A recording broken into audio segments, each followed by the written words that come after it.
It is a significant move to ensure the successful implementation of the VVG Ramji project. A state-level workshop was held today at the Tripura Pradesh BJP headquarters. The meeting was presided over by Chief Minister Dr. Manik Saha and attended by senior party leaderships including State BJP President MP Rajiv Bhattacharjee.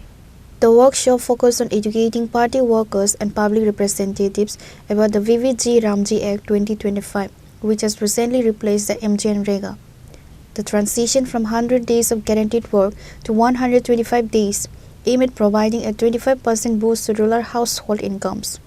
During the meeting, Chief Minister Dr. Manik Saha emphasized that the G Ramji project is the engine that will drive the Viksit Bharat 2047 vision at the grassroots level. দেখুন কিছুদিন আগেও জি রামজি নিয়ে আমাদের এখানে ত্রিপুরা প্রদেশ বিজেপির আমরা এই office থেকে প্রেস কনফারেন্স করেছিলাম। তো এটা তো কী উদ্দেশ্য, কেন জি রামজিকে নিয়ে বিকশিত ভারত জি রামজি, যাকে নিয়ে মাননীয় প্রধানমন্ত্রী যেভাবে চিন্তাভাবনা করছেন, যে গ্রামীণ যে এলাকায় সেখানে আগে মনরেগা আমরা সবাই জানতাম, তো তার মধ্যে অনেক কিছু খামতি ছিল, অনেক সমস্যা ছিল। তো সেটাকে রিয়েল ঢঙে যাতে যে উদ্দেশ্যে সেটাকে বানানো হয়েছিল সেই উদ্দেশ্যকে সামনে রেখে কিছু এডিশন অল্টারেশন করে সেটা করানো হয়েছে। এবং সেই বিষয়ে আজকে আমাদের এখানে একটা ওয়ার্কশপ হচ্ছে স্টেট লেভেলে, এবং শেষ পর্যন্ত সেটা ডিস্ট্রিক্টে যাবে, ডিস্ট্রিক্ট লেভেল থেকে নিচে আরও নিচে সব যাবে। সেই যে ওয়ার্কশপটা আজকে যেটা হচ্ছে সেটা একদম আমাদের যে একদম বুথ লেভেল পর্যন্ত সেটা যাবে। তো সেই বিষয়ে আজকে এখানে Minister Barman stated that the G Ramji framework is the cornerstone of the Viksit Bharat 2047 vision, designed to empower rural citizens and make villages self-reliant.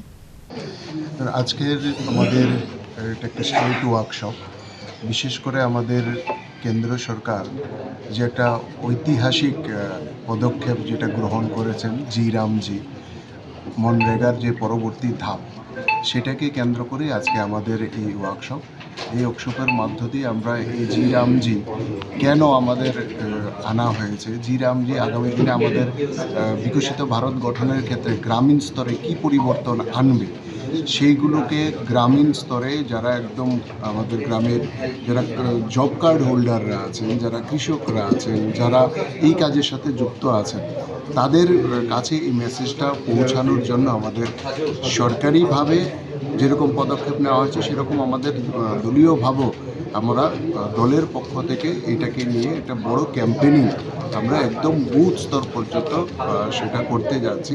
সেটারই একটা প্রশিক্ষণ কর্মশালা আজকে এটা নেওয়া হয়েছে, কারণ এটা একটা ঐতিহাসিক পদক্ষেপ। আমাদের সামনে যে বিকশিত ভারত 2047-এ যে টার্গেট রাখা হয়েছে, এই 2047-এ বিকশিত ভারত গঠনকে একদম গ্রামীণ স্তর থেকে তার সংযুক্ত করার জন্য এটা একটা পদক্ষেপ নেওয়া হয়েছে।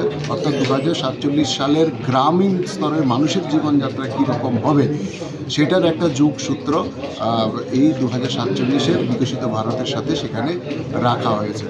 এবং এই জি রামজির ফলে আগামী দিনে গ্রামীণ মানুষের যে আর্থসামাজিক দিক থেকে একটা বড় পরিবর্তন হতে চলেছে। এটা কিন্তু মনরেগার অল্টারনেটিভ নয়, মনরেগার পরবর্তী ধাপ। কারণ মনরেগা 2 দশক আগে তৈরি হয়েছিল, সেই সময়টাই গ্রামীণ মানুষের যে অর্থসামাজিক স্থিতি সেটা একরকম ছিল, আর বর্তমান গ্রামীণ মানুষের যে অর্থসামাজিক স্থিতি সেটা অনেক উন্নত হয়েছে, অনেক পরিবর্তন হয়েছে।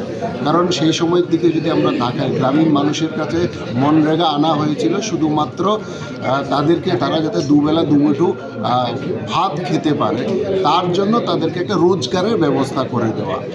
কিন্তু সেই সময় এটা প্রয়োজন ছিল, সেই সময়ের জন্য সেটা ঠিক ছিল, কারণ সেই সময় গ্রামীণ মানুষের কাছে কিন্তু দরিদ্র সীমার নিচে বসবাস করে যারা আছে তাদের কাছে নিজের থাকার মতো ঘর ছিল না। আজকে যেটা প্রধানমন্ত্রী আবাস যোজনার মাধ্যমে গ্রামীণ মানুষের ঘরের ব্যবস্থা হয়েছে, সে সময় জল জীবন মিশনের মতো প্রকল্পের মাধ্যমে সেই সময় বাড়ি বাড়ি জল ছিল না, আজকে যেটা মানুষের বাড়ি বাড়িতে জল পৌঁছেছে।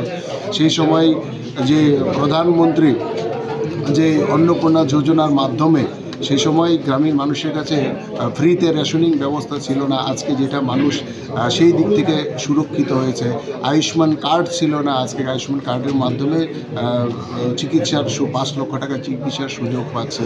সেই সময় সৌভাগ্য যোজনায় প্রত্যেকের বাড়িতে বিদ্যুৎ ছিল না, আজকে যেটা প্রত্যেকের বাড়িতে সেই বিদ্যুতের ব্যবস্থা হয়েছে। সামাজিক ভাতা থেকে ব্যবস্থা হয়েছে, কিষাণ সম্মান নিধির ব্যবস্থা হয়েছে, পশু সম্মান নিধি, মৎস্য পালন সম্মান নিধি ইত্যাদির মধ্য দিয়ে একটা পরিবার চলার মতো যে আর্থিক স্টেবিলিটি সেই সময় কিন্তু ছিল না, যেটা আজকে এসছে।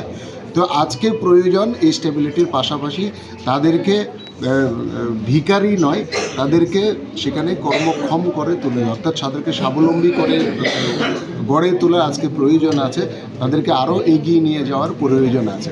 সেই ক্ষেত্রে জি রামজি কিন্তু সেখানে অনেকটাই সহযোগিতা করবে। সেখানে গ্রামীণ মানুষের তাদের যে দক্ষতা, তাদের যে শারীরিক ক্ষমতা এবং তাদের রুচি অনুসারে সেখানে তাদেরকে কাজ যেরকম দেওয়া হবে এবং বিভিন্ন কাজে তারা যাতে পারদর্শিতা আসে তার প্রশিক্ষণও সেখানে করা হবে। পাশাপাশি আগে মনরেগাতে 100 দিনের কাজ ছিল, এখানে 125 দিনের কাজের এখানে পাওয়া প্রাবধান রাখা হয়েছে। আগে কাজের পরিকল্পনা পঞ্চায়েত করতে, এখন কাজের পরিকল্পনা সেখানে গ্রামীণ মানুষরা পঞ্চায়েতের যে গ্রাম সভার মাধ্যমে সেখানে করবে। আগে State President Rajiv Bhattacharjee noted that the G Ramji Act is a testament to the double engine government's commitment to rural prosperity. Reported by Amit from Agartala, Chinikhara.